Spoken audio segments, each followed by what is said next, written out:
Bonsoir à tous, merci de votre attention. Voici les titres de l'actualité de ce mardi.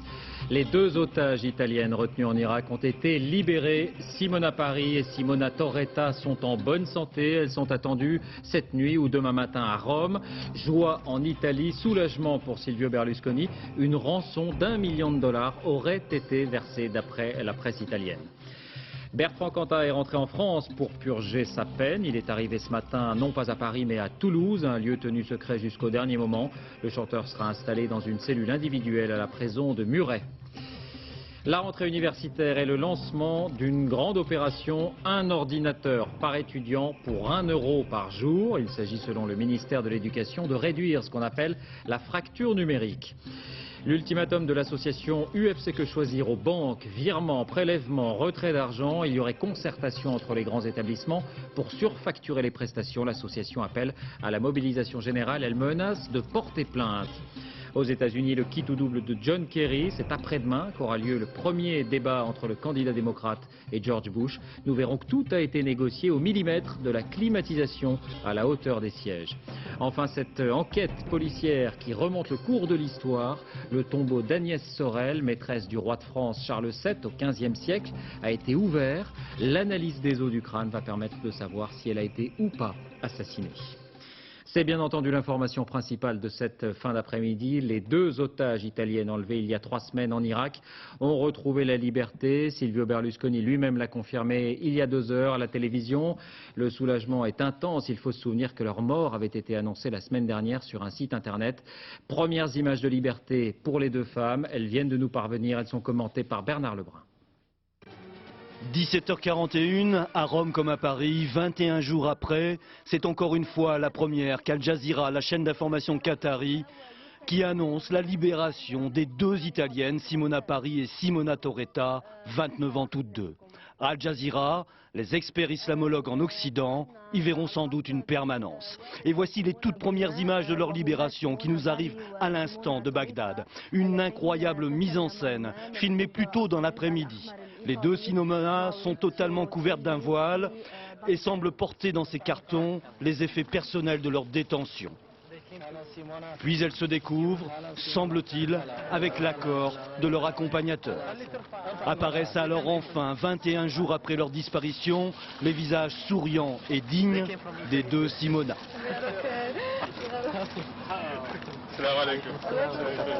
L'homme en chemise bleue est le délégué de la Croix-Rouge à Bagdad. Il est venu les chercher. Puis les 2 Simona, toujours avec le sourire, disent poliment merci et au revoir en arabe à ceux qui semblent avoir accompagné leur libération. 2 Irakiens de leur organisation humanitaire, un pont pour Bagdad, ont aussi été libérés cet après-midi. Depuis hier, la presse italienne avec prudence et au futur annonçait sur la foi d'une déclaration du roi de Jordanie que les Simona étaient vivantes et qu'elles pourraient être libérées. Le roi Abdallah, en visite à Paris ce matin, n'a donné aucune information quant à l'origine du groupe des ravisseurs des 2 Italiennes, pas plus que sur le versement d'une possible rançon évoquée aujourd'hui par la presse de Milan et de Rome. Alors en direct de Bagdad, on retrouve notre envoyé spécial Thierry Curtet. Bonsoir Thierry. D'abord, est-ce qu'on sait où se trouvent les 2 jeunes femmes ce soir ? Bien, écoutez David, je n'ai pas pu voir les deux jeunes femmes, ni même aucun de mes confrères ici à Bagdad. Elles ont été subtilisées à notre vue et à nos caméras. Cela dit, il semble que l'ambassade d'Italie a été véritablement fermée comme un bunker toute la journée, laissant le privilège de l'annonce de cette libération à Silvio Berlusconi directement à Rome. Ensuite, il y a eu un certain nombre de supputations sur à qui elles avaient été remises. On pense qu'elles ont été remises à la Croix-Rouge italienne avant d'être mises directement dans un avion et elles devraient arriver à Rome en milieu de soirée, en début de nuit plutôt. Thierry, est-ce qu'on en sait un peu plus sur les circonstances de cette libération? Il est question d'une rançon d'1 million de dollars. Vous savez, David, quand un pays verse une rançon, on n'en a jamais la confirmation. Mais il est vrai qu'un journal koweïtien ce matin a évoqué une espèce d'accord entre les ravisseurs et le gouvernement italien.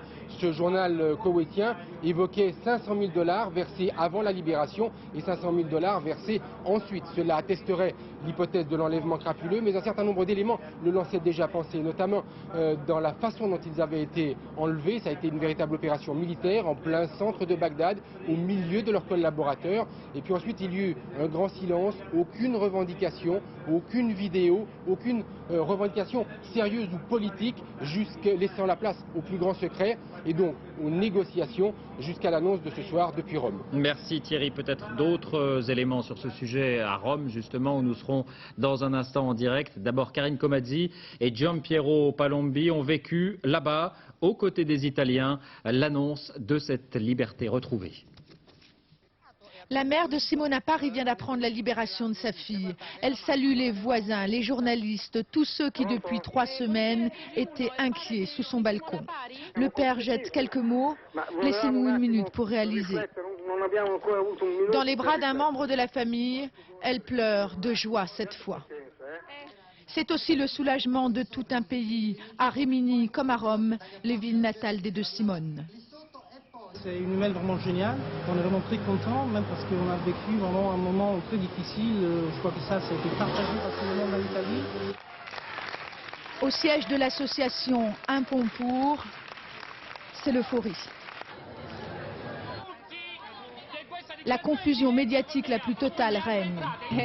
C'est magnifique, nous dit cette femme, c'est magnifique. Et c'est un Silvio Berlusconi soulagé qui a pris la parole dès l'annonce de la libération confirmée. Bien heureusement, cette affaire se termine de manière positive. Personnellement, je me suis entretenu avec les parents, avec les familles, il y a peu de temps, et nous avons même écouté leur voix en direct de Bagdad. La libération des 2 jeunes Italiennes intervient le jour même où un spot télévisé appelait l'Italie à ne pas les oublier et à libérer la paix. Liberate la pace.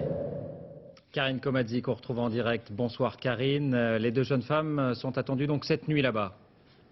Effectivement, comme vous l'a dit Thierry Curté, celles qu'on appelait désormais les 2 Simones, Simona Pari et Simona Torretta, sont attendues en fin de soirée à Ciampino, qui est un aéroport situé non loin de Rome. Elles seront accompagnées d'un émissaire de la Croix-Rouge, un homme qui aurait été très influent dans leur libération. Karine, si on a bien entendu, le gouvernement Silvio Berlusconi n'ont pas dit un mot sur l'éventuel versement d'une rançon.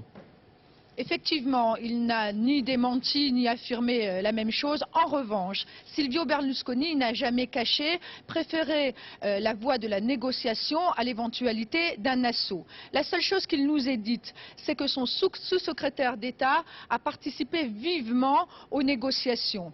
Que cette personne négocie avec les services secrets italiens et les services secrets jordaniens pour la libération des 2 jeunes femmes. Les services secrets jordaniens, voilà une information qui coïncide avec la venue du roi Abdallah aujourd'hui à Rome. Le roi Abdallah qui était porteur d'une première bonne nouvelle, à savoir que les 2 Simones étaient en vie et en bonne santé.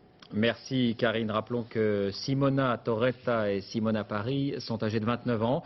Elles travaillaient en Irak pour une organisation humanitaire lorsqu'elles ont été enlevées. Amaury Guibert. Il y a d'abord l'audace du commando.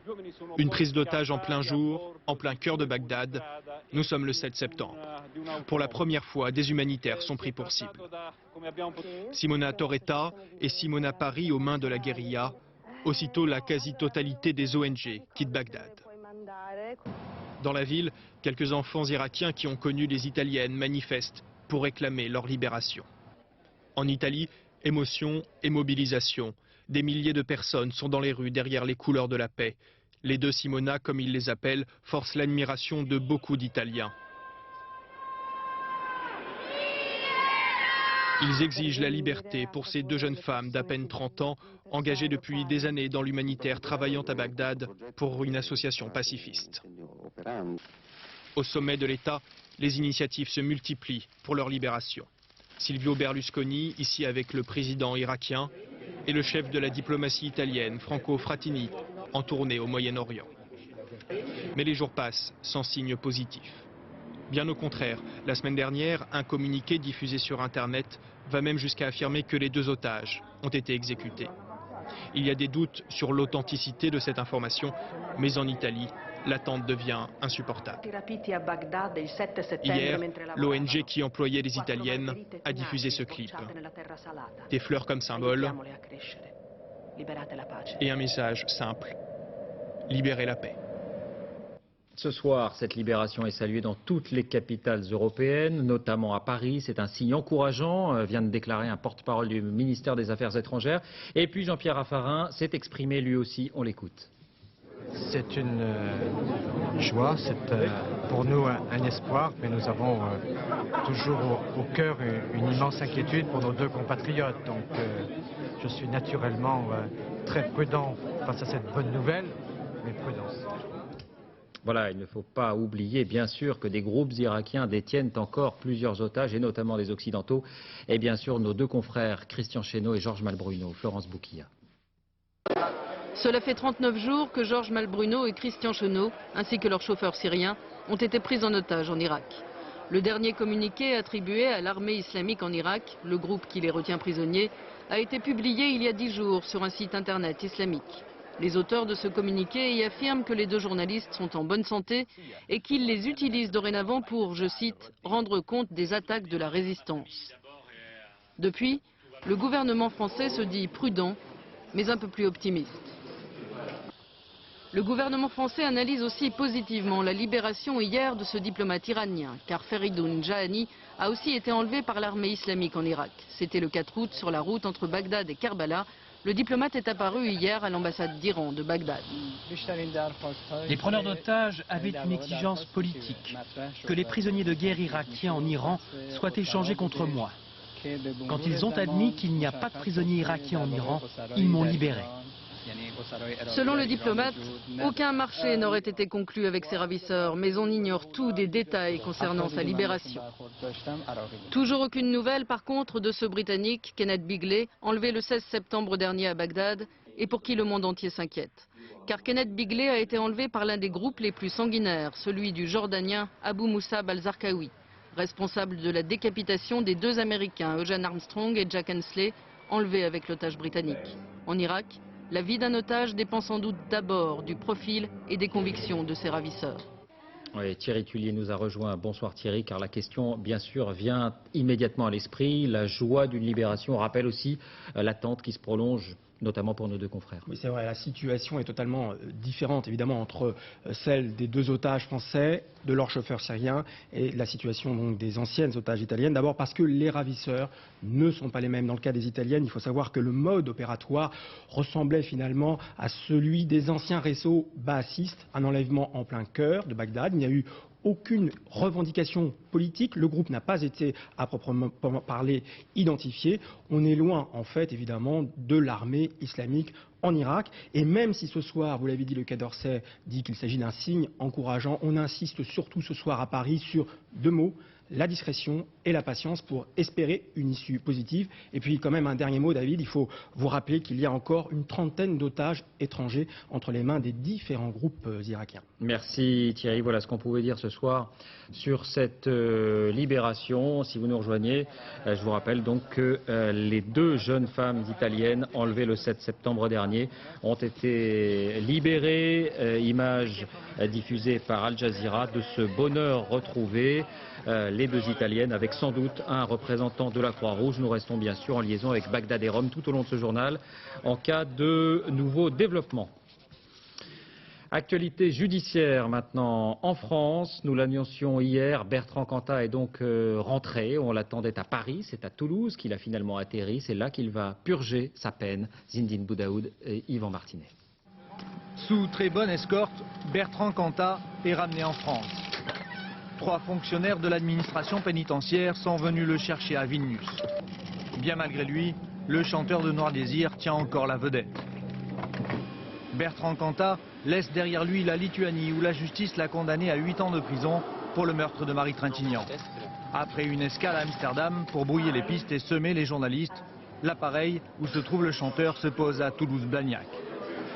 Des policiers le conduisent en fin de matinée au terme de son voyage vers la prison de Muret. Dans un centre de détention français, il pourra bénéficier de soins psychologiques dont il a réellement besoin. et il pourra participer à son activité qui sont de nature à lui permettre de mieux se reconstruire sur le plan psychologique. Le centre de détention de Muret n'est sans doute qu'une étape pour Bertrand Cantat. Son placement dans une prison moins éloignée de sa famille est envisagé. On ne sait pas grand-chose de ses conditions de détention. Ce qui est sûr, c'est qu'en étant affecté sur le centre de détention de Muret, il n'aura pas à souffrir de la surpopulation pénale, il n'aura pas à souffrir de la promiscuité, il n'aura pas à souffrir de tout ça comme dans un établissement style maison d'arrêt, mais après, c'est un détenu ordinaire. Un détenu ordinaire qui pourra solliciter une libération conditionnelle quand il aura purgé la moitié de sa peine en 2007. Le mystère des diamants du Louvre, c'est un titre qui sonne comme un roman, mais pour l'instant c'est bien une enquête policière qui est en cours après le vol des 2 pierres précieuses hier dans des conditions rocambolesques. 2 informations aujourd'hui. D'abord, les diamants étaient assurés. Ensuite, la police privilégie, semble-t-il, l'hypothèse soit d'une complicité, soit d'une action de malfaiteurs de très haut rang. Audrey Goutard, Olivier Robert. La Biennale des antiquaires sous haute surveillance. Pour accéder au stand Chaumet ce matin, il fallait une caméra cachée. C'est impressionnant. On peut entendre, hein? C'est là que les 2 diamants étaient exposés. Des joyaux de 11 millions d'euros. Un larcin sans bruit, les voleurs ont juste soulevé la vitrine, profitant d'un moment d'inattention des 2 agents de sécurité. Pas d'alarme non plus, ni de vidéosurveillance. Les cambrioleurs ont tranquillement disparu, emportant les plus belles pierres. Pas des petites comme celle-ci, mais des grosses, comme celle-là. Un cambriolage de haut vol. C'est pas de l'amateurisme, les amateurs ils ne peuvent pas passer avec nos systèmes. Et là c'est peut-être la faille qu'ils ont trouvée, peut-être parce qu'on est en fin de salon, peut-être que les gens sont moins réactifs parce qu'on est tous un petit peu fatigués. Les enquêteurs s'intéressent à un groupe d'hommes de type slave, aperçus peu avant sur les lieux. Pour cet expert, il pourrait même s'agir d'un trafic international de pierres précieuses. Je pense que c'est déjà vendu. C'est tellement précis, c'est un vol qui est très précis. Ils ont volé que 2 pierres, il y avait beaucoup de bijoux, il y avait beaucoup de choses. L'assureur du joaillier vient d'annoncer qu'il attendait les premiers résultats de l'enquête policière avant d'envisager la moindre indemnisation. Justice encore en bref, avec cette lourde condamnation pour un auteur de tag néo-nazi, 4 mois de prison ferme. Les faits remontent au mois de juillet dernier. L'homme de 21 ans avait avoué avoir couvert d'inscriptions antisémites plusieurs édifices de la ville de Marchienne, près de Douai. La jeune femme qui faisait le guet, à elle, était condamnée à 6 mois de prison, avec sursis. Des nouvelles aussi de l'enquête sur la catastrophe aérienne de Sharm el-Sheikh, qui avait fait 148 morts, dont 134 Français, il y a 9 mois. Le président de l'association des familles des victimes a été reçu par le secrétaire d'État aux Affaires étrangères, Renaud Muselier, des familles qui s'impatientent. Renaud Muselier a indiqué que la France avait demandé à l'Égypte les enregistrements de vol. Ce matin, le Figaro affirmait, sans citer de source, que le pilote n'aurait pas respecté les procédures obligatoires au moment du décollage. La rentrée universitaire, elle est placée cette année sous le signe de la lutte contre la fracture numérique. En clair, on estime que moins d'1 étudiant sur 10 possède un ordinateur. C'est trop peu. Le ministre de l'Éducation, François Fillon, lançait donc aujourd'hui l'opération Ordinateur pour tous, en accord avec les banques et les fabricants. Chacun pourra s'équiper pour 1 € par jour. Explication Nabila Tabouri, Nicolas Lemarinier. 1 599 € pour cet ordinateur, un peu moins cher pour celui d'à côté et encore moins pour celui-là. Qui dit mieux? Le ministère de l'Éducation, avec un portable pour le prix d'un café par jour. L'opération s'adresse aux étudiants, elle consiste en un prêt bancaire à 3,5%, soit 30 € par mois sur 3 ans. Coût total 1 000 €. Alors, une affaire à saisir. Dans ce magasin, en tout cas, les étudiants sont plutôt enthousiastes. Moi, je suis boursière personnellement, donc c'est vrai que ça va alléger mes dépenses par rapport à ça. On a tous besoin d'informatique pour travailler. L'étudiant sans portable ne peut pas faire de maîtrise, par exemple, pas possible. Ça arrête à la licence. Estelle n'a pas attendu l'opération pour s'offrir son portable. Elle a bénéficié il y a quelques mois d'une autre ristourne négociée par sa fac. Résultat, elle paye 40 € par mois, une somme parfaite pour son budget, mais surtout, ça a modifié sa façon de travailler. On n'aurait jamais eu l'idée avant d'appeler un prof au téléphone ou d'écrire un courrier à la main, alors que maintenant, d'écrire un mail, c'est quelque chose qui est complètement normal. Et du coup, on peut échanger avec les professeurs de manière complètement libre et naturelle. Un objectif ambitieux quand on sait que seuls 10% des étudiants disposent actuellement d'un ordinateur. Avec cette opération, le gouvernement souhaite au minimum doubler ce chiffre.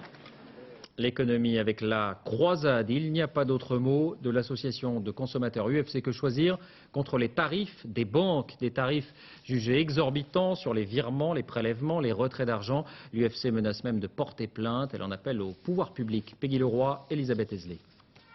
Retirer de l'argent, un acte gratuit, à condition de trouver un distributeur au sigle de sa banque. Sinon, il vous en coûtera 1 euro en moyenne. Vous savez combien ils vous retirent à chaque fois? Vous n'avez jamais regardé sur vos relevés de compte? Vous savez pas combien ça vous... Si, je regarde, ça me met de méchante humeur, mais je pense que je suis beaucoup trop négligente, comme tout le monde. 90 centimes par-ci, 90 centimes par-là. Ces petits débits passent inaperçus au milieu de vos relevés de compte, mais pour la banque, l'exercice est juteux. 35% de marge sur chaque opération. C'est encore mieux pour les prélèvements automatiques, de 65 à 70% de bénéfices. Le jackpot, ce sont les virements de compte à compte. Ils vous sont facturés 1 euro en moyenne. Ils rapportent 96% de marge aux banquiers. Vous voulez changer de banque? Bon courage. Difficile de comparer les 180 tarifs bancaires. Un véritable maquis où l'on découvre que quitter son banquier coûte très cher. Exemple, une clôture de compte, 25 euros. Pour transférer un compte d'épargne, prévoyez de 61 à 76 euros. Et si par chance, dans une autre banque, la fermeture est gratuite, le transfert de l'argent, lui, est toujours payant, 53 euros. On s'aperçoit que la concurrence entre les établissements bancaires est quasiment illusoire. Certaines sont moins chères sur tel service et d'autres sont plus chères sur d'autres. Donc je dirais que vous n'allez pas forcément divorcer de votre banque pour aller en voir une autre. C'est très très difficile. L'UFC Que Choisir rappelle que les 8 principales banques françaises ont réalisé plus d'1 milliard d'euros de bénéfices, rien qu'en facturant les virements, les prélèvements et les retraits.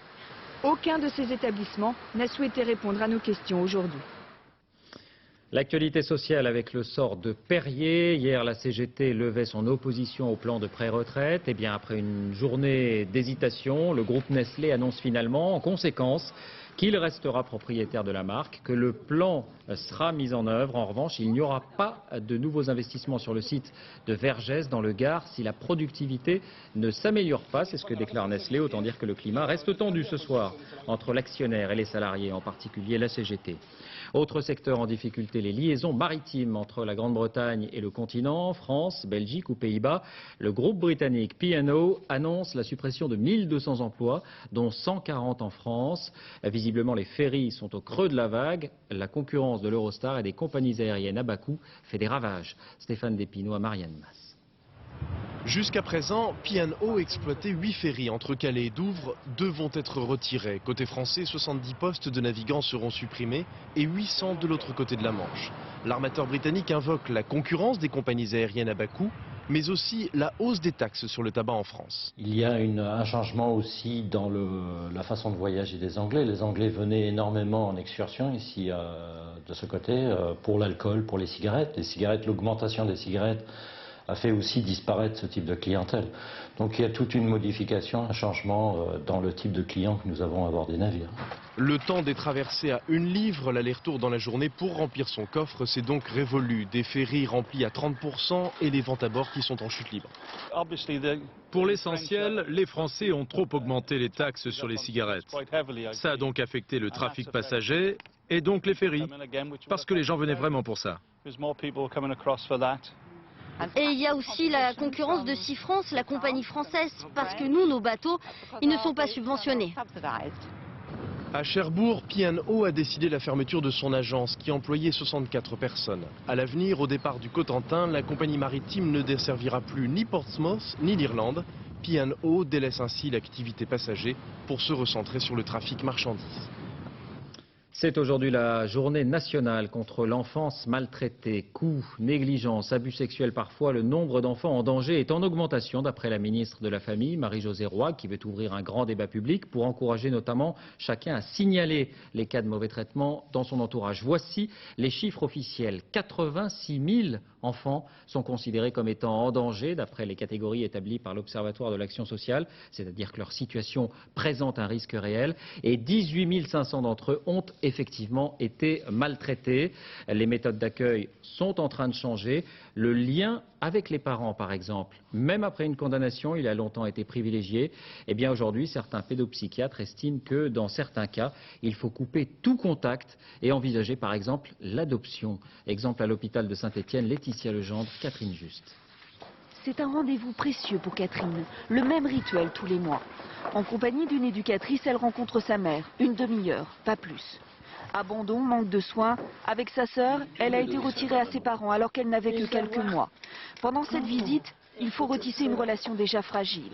Une conversation banale, des petits mots de rien, comme montré par exemple avec fierté sa photo de classe. Tu vois, je t'aurais même pas reconnu. C'est bien joli là. Dans les situations difficiles, le juge décide la mise en place de ces visites. Avant, Catherine retournait un week-end sur 2 dans sa famille, mais elle en revenait souvent très perturbée. J'avais peur de voir maman quand j'étais chez elle. Puis le juge a décidé de les voir ici parce que j'étais trop mal. Je sais que je t'aurais jamais fait du mal. Tu sais bien. Une histoire d'amour qui pourtant avait mal commencé. Ben, j'avais des gros problèmes. Je me sentais pas prête quoi. Des fois je me dis, j'aurais peut-être pas dû les avoir.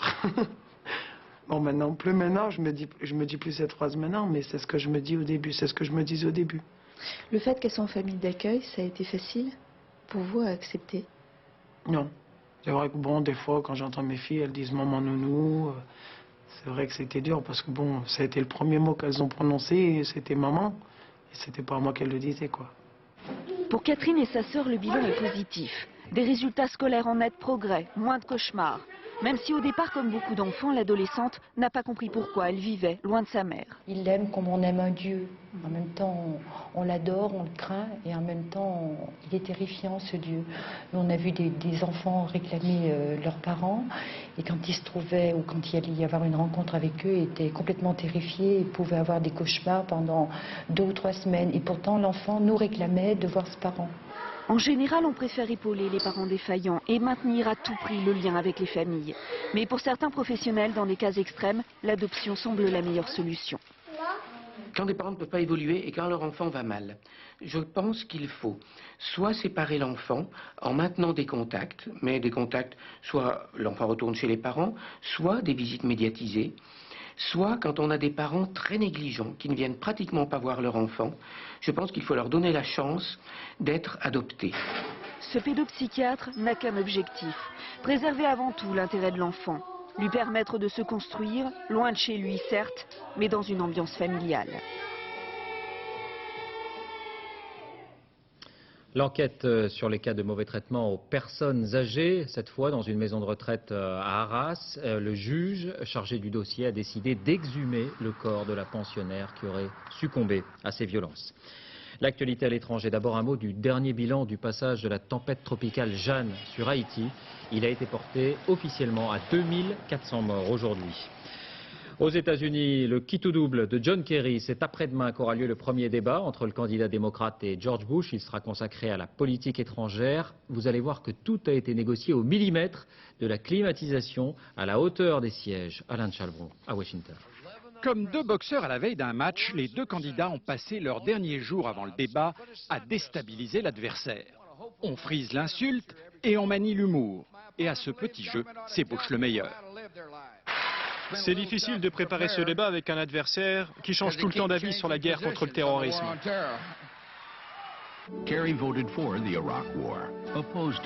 C'est bien dans le ton de la campagne, où à longueur de spots télévisés, on a dépeint Kerry comme un véliplanchiste qui vire au gré du vent et change 1000 fois d'avis sur les sujets les plus graves. Le candidat démocrate a lui du mal à sortir du registre sérieux, mais tape aussi là où ça fait mal. George Bush cherche toujours à cacher la vérité au peuple américain sur ce qu'il fait pour gagner la guerre en Irak. Et ces spots sur le Quagmire, le bourbier irakien, ne sont pas là pour faire rire, mais pour faire voter contre la guerre, contre Bush.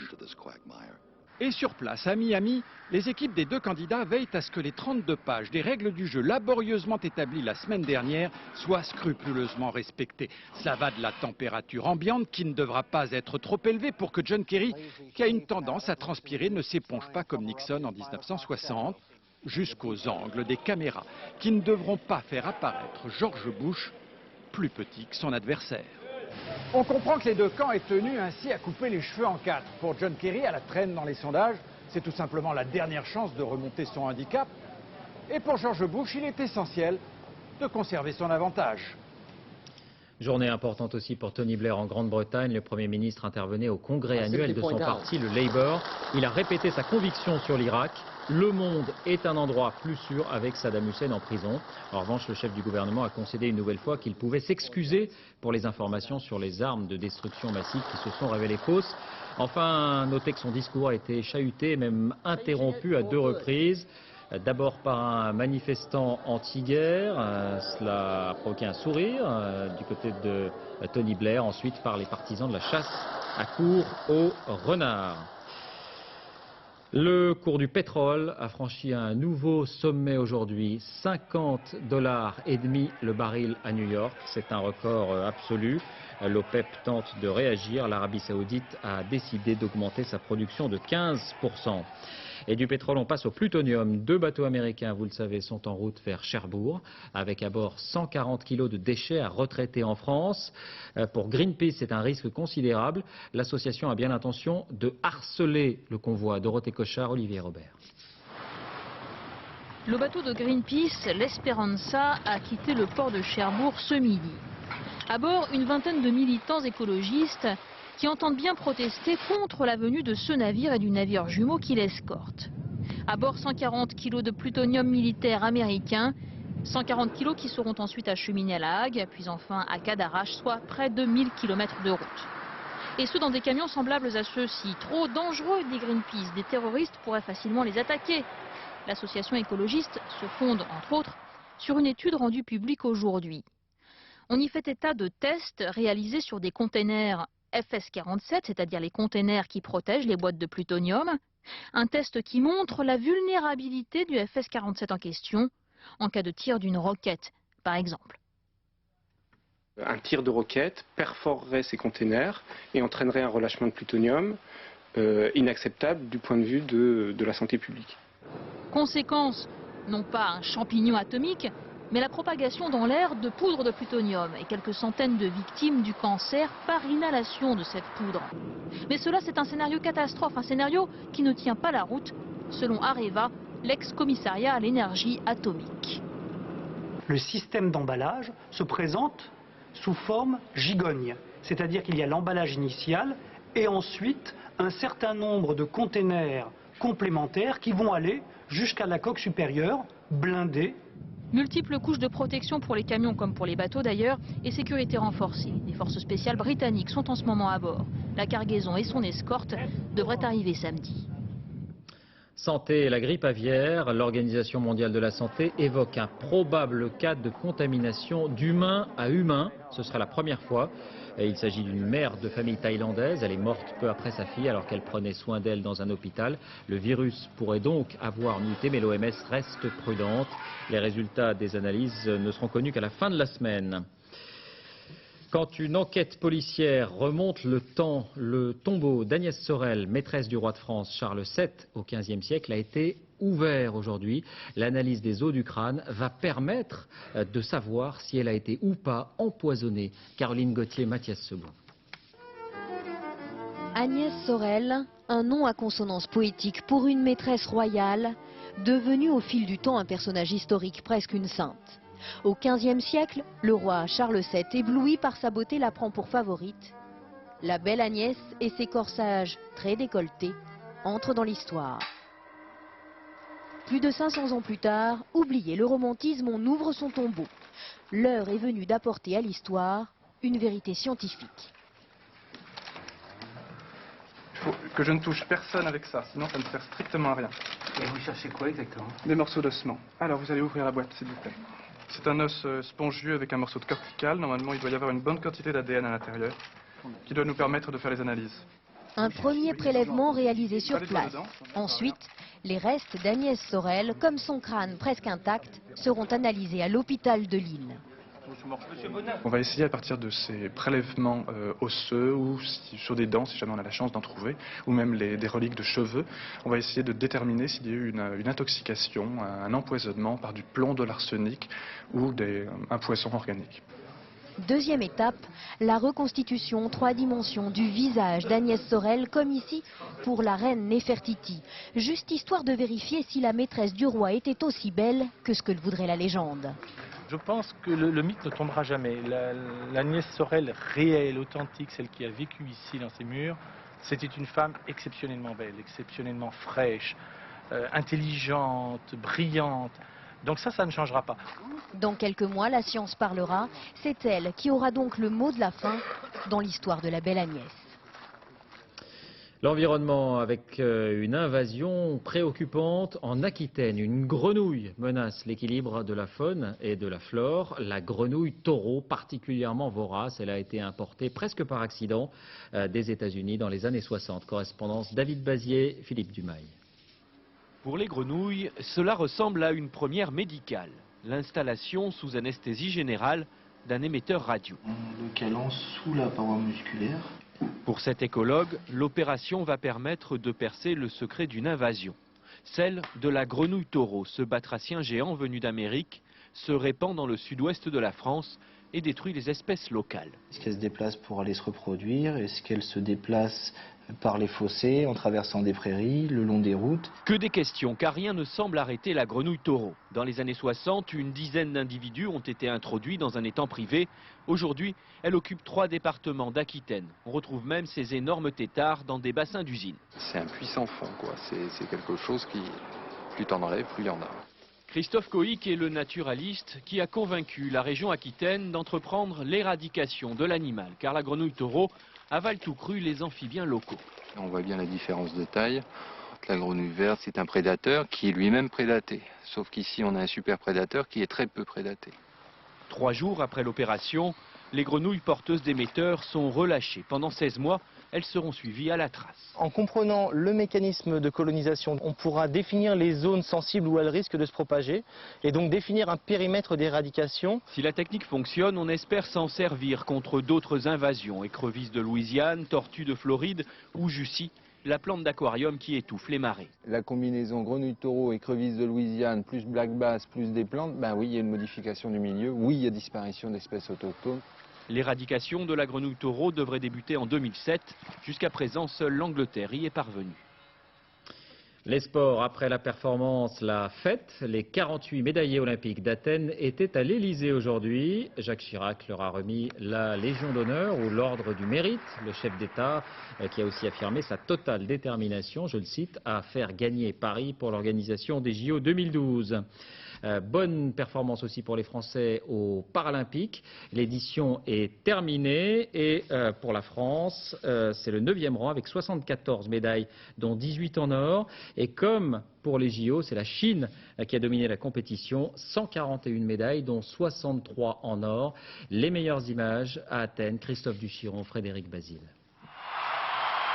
On a beau être au jeu, le public ne joue pas. Quand il vibre, il est sincère, car du haut des tribunes, il voit l'athlète et non le handicap.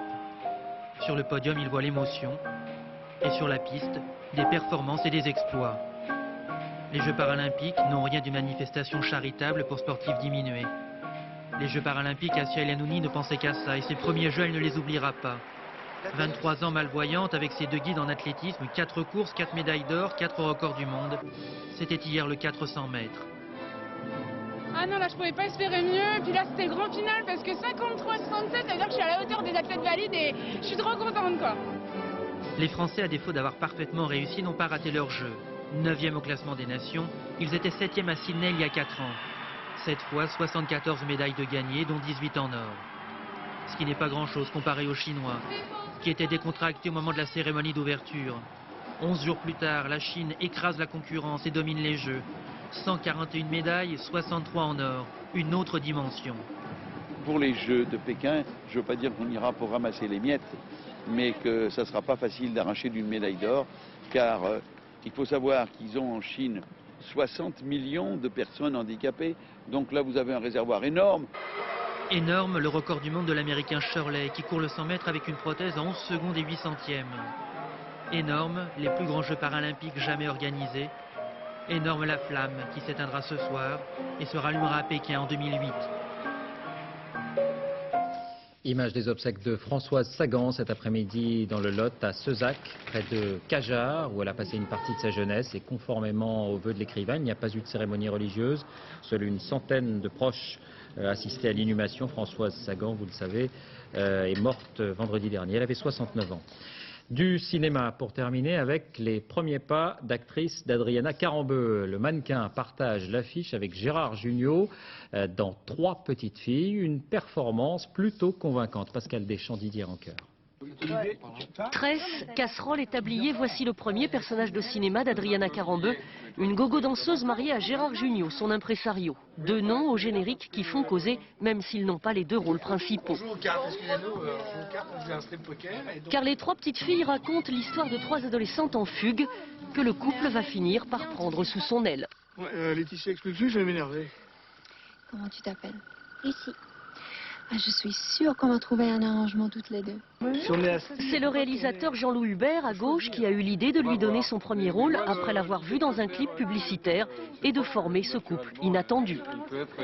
L'idée effarante de me marier à cette jolie et grande personne était quelque chose qui est une idée de génie, oui. Peut-être pas pour elle.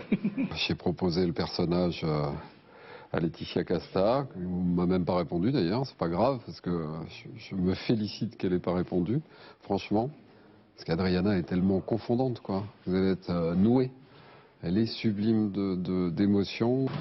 Je te trouve plus beau aujourd'hui. Sérieux? Non, je déconne. Je suis prête à me lancer et à apprendre beaucoup de choses, tout en fait, parce que j'ai fait ce premier film, ça me donne envie, mais à part de ça, j'ai rien derrière moi et c'est tout le travail que j'ai envie de découvrir justement. Un film plein de bonnes surprises, ni drame, ni comédie, une chronique pleine de charme qui, comme le dit Gérard Jugnot, aurait pu s'appeler 3 petites filles et une grande. Avant de refermer ce journal, on revient sur la principale information de cette fin d'après-midi, la libération des 2 otages italiennes en Irak, avec à l'instant cette réaction de Jacques Chirac. Il exprime à Silvio Berlusconi son immense plaisir. Si vous n'étiez pas avec nous au début de ce journal, voici les premières images de cette liberté retrouvée. Elles sont commentées par Paul de Genève. Ce sont les premières images des 2 otages italiennes libérées, encore une fois diffusées par la chaîne d'information du Qatar Al Jazeera.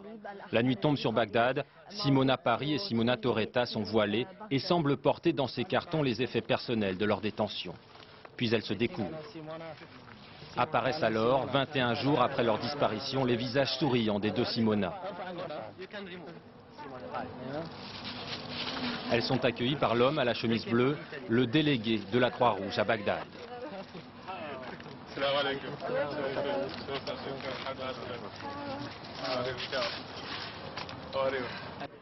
À Rome, la joie est immense. Des dizaines de personnes se sont rendues dès l'annonce de la libération sous les fenêtres de l'organisation humanitaire Un pont pour Bagdad et devant la maison de Simona Toretta. À la porte, émue, sa mère et sa sœur. Elles sont applaudies par la foule. Moment solennel dans toute l'Italie, quand le président italien Ciampi est intervenu à la télévision. Il s'est réjoui de cette libération et il a lancé un appel aux preneurs d'otages. Libérez-les, libérez-les tous.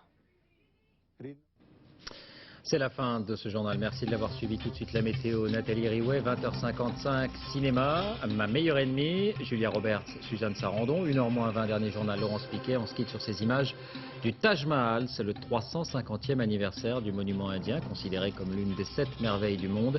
Des ballons en forme de cœur ont été lâchés sur l'esplanade. Le palais, rappelons-le, avait été construit par l'empereur Shah Jahan pour sa femme en signe d'amour. Un joli cadeau. À demain.